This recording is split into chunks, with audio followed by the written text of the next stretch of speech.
Welcome to Australia, where we have great beaches, famous landmarks, and gay people. Please explain. Gay people in Australia. Well, Pauline, to put it easily for you, gay people exist.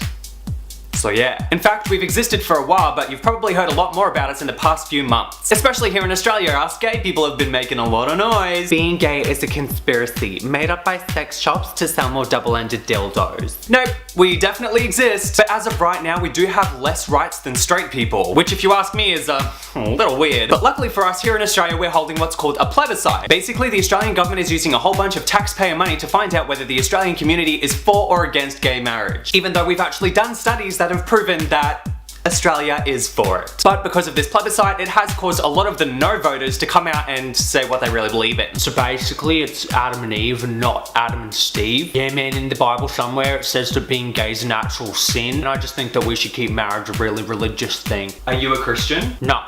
Well, aren't you married though? Well, yeah, this is my third marriage. Now don't get me wrong, religious marriage is totally a thing, but so is legal marriage. So it turns out you don't actually have to be religious to get married.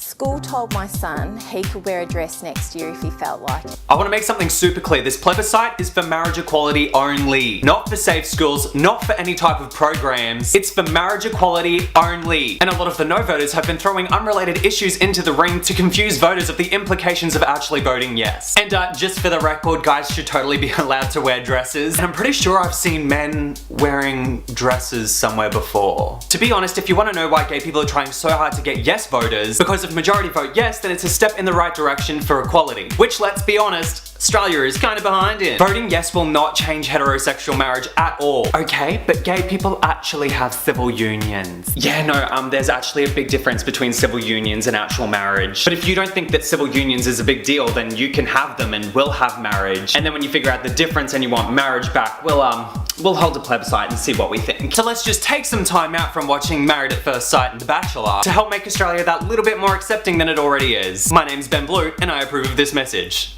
Because I wrote it. But because of this